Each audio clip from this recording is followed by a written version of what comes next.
ना तो किसी की वंदना करेगा, अभिनंदन करेगा, और ना किसी की निंदा करेगा। भाई ये शुभ आ गया तो हम इसका अभिनंदन करते हैं, इसको स्वीकार कर, और ये अशुभ है तो इससे हम द्वेष करते हैं। इससे ऐसा नहीं। इसीलिए महात्मा हर समय आनंद मगन रहता है, प्रसन्न रहता है। उसकी बुद्धि प्रतिष्ठित है, एक रस है, बुद्धि परमात्म स्वरूप हो जाती है, परमात्म स्वरूप हो गई। जैसे सेवक जी कह रहे हैं कि श्री हरिवंश सुप्राण सुमन हरिवंश गणिजय, श्री हरिवंश सुचित्त मित्त हरिवंश भनिजय, श्री हरिवंश सुबुद्धि, बुद्धि भी हरिवंश हो गई, बुद्धि भी प्रियालाल मय हो गई। यहां एक रस भगवत स्वरूप बुद्धि हो जाती है। अब ये स्थिति प्राप्त करने के लिए अगर आपको क्या साधन है, जैसे होता ना क्या साधना है, तो इसके लिए केवल एक ही बात है कि किसी साधन का आश्रय न लिया जाए और सीधे जो स्थिति प्रदान करते हैं उनका आश्रय लिया है। तभी सूक्ष्म, ये महापुरुषों का थोड़ा जो इशारा होता है उसको बिना भगवत कृपा के समझा नहीं जा सकता। महाप्रभु श्री हरिवंश चंद्र जी कह रहे हैं, दूरादपास्य स्वजनान सुखमर्थ कोटि सर्वेषु साधन वरेषु चिरम निराशा। सर्वेषु साधन वरेषु, सब जो बड़े बड़े श्रेष्ठ साधन है चिरकाल तक उनसे निराश। एक श्लोक में कहा, वृंदान सर्व महता मपहाय दूराद, बड़े बड़े साध्य साधनों को दूर से छोड़ दो और वृंदावन चलो। क्यों वृंदावन चले? बोले कि राधा नाम तत्व विराजमान है, उसका आश्रय ले लो।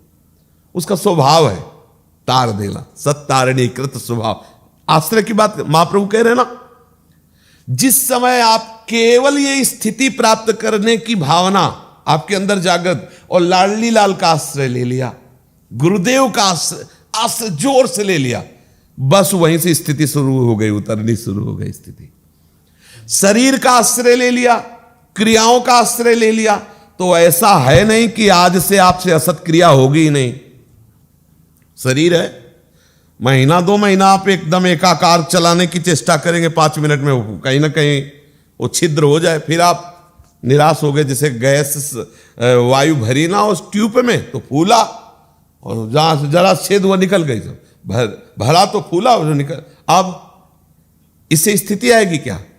कभी तो हम बहुत आनंदित हो गए कि बहुत दिनों से ब्रह्मचर्य जो है ठीक चल रहा है, बढ़िया नियम, और रोज पाठ चल रहा है, और रोज परिक्रमा चल रहा है। बुखार हुआ, खान पान बिगड़ा, दवाइयां गई, ब्रह्मचर्य खराब हुआ, शरीर अस्वस्थ हुआ, परिक्रमा नहीं गए, पाठ नहीं गए, भजन नहीं। अब क्या?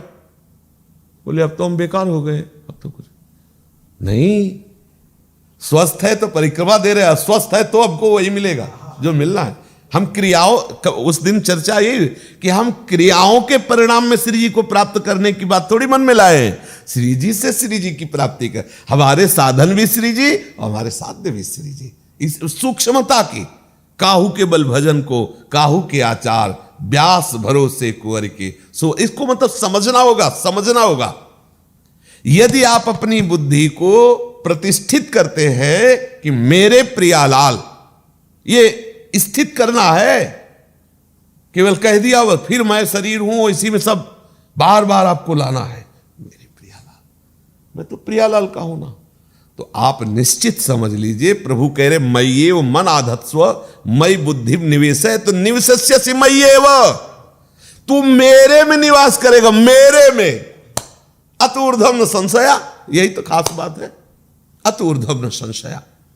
उसकी बुद्धि प्रतिष्ठित है, एक रस है, एक रूप है। जिसने ये स्वीकार कर लिया उसके हृदय में ऐसी बात आने लगती है, मुझे अन्य से कुछ नहीं, मेरे प्रियालाल है, मेरे सुख का, मेरे आनंद का, मेरी उन्नति का, मेरे परम पद का जो भी, वो प्रियालाल है। प्रियालाल ही हमारे साधन है, प्रियालाल ही हमारे साध्य है। ये बात समझ में आ जाए। साधना अवस्था में जो उसकी बुद्धि व्यवसायत्मिका थी, अब वो अटल हो गई प्रभु में। क्योंकि पक्का समझ लो, अहम होने के कारण अहंकार विमूढ़ आत्मा करता हमिति मन्यते, मैं ये करूं, ये कवच पाठ करूंगा, ये स्तोत्र पाठ करूंगा, ये करूंगा, तो उसमें संपूर्ण अंतःकरण में करने से पूरा का पूरा भागवतिक नहीं होता, उसमें कुछ रहता है, दुर्वासना मम सदा परिकर्षयन्ति। अब वो जबरदस्ती कुछ करवाएगी आपसे, कुछ आप कीजिए, कुछ वो करवाएगी। मना खष्टान इंद्रियाणि प्रकृति स्थान कर सके, और अगर उस करने से हर्षित हो रहे हैं तो उससे शोकित हो गए, और हर्षित शोकित होने वाले की स्थिति नहीं होती सीधे प्रियालाल में। ये अभी नष्ट हो जाए तो हम प्रियालाल के हैं, और स्वस्थ है, खूब भजन हो रहा तो प्रियालाल के। भजन में मन नहीं ले रहा, बड़ा विक्षेप है, तो किसको विक्षेप है? अंताकरण को विक्षेप। हम प्रियालाल के, राधा वल्लभ सिंह हरि। तभी वर्णन करते हैं, कबहू तो थोड़ो भजन, कबहू होत विशाल, मन को धीरज छुटे नहीं, गहे न दूजी चाल।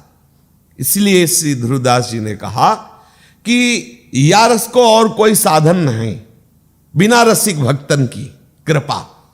उनकी चरण रज बंदे, उनसे मिलके रसिकनी रसिकजू की बातें करे, उनकी जूठन पावे, उनका चरणामृत ले, तब यह बात हृदय में आवे। श्री ध्रुवदास जी ने अपने सिद्धांत विचार लीला में वर्णन किया है। इसलिए हमें ये दृढ़ता पूर्वक धारण कर लेना है, मेरे श्री श्यामा श्याम। श्री विठल विपुल देव जी कहे, हमारे माई श्यामा जू को राज। ये हृदय की बात है, हमारी लाडली। तो धीरे धीरे ये जो स्थिति है ना, ये बुद्धि में जागृत हो जाए उनकी कृपा से। अरे वो चाहे तो ब्रह्मा को मच्छर, मच्छर को ब्रह्मा, जड़ को चैतन्य, चैतन्य को जड़, और ये तो केवल बाहरी बात है, वही बन जाते हैं।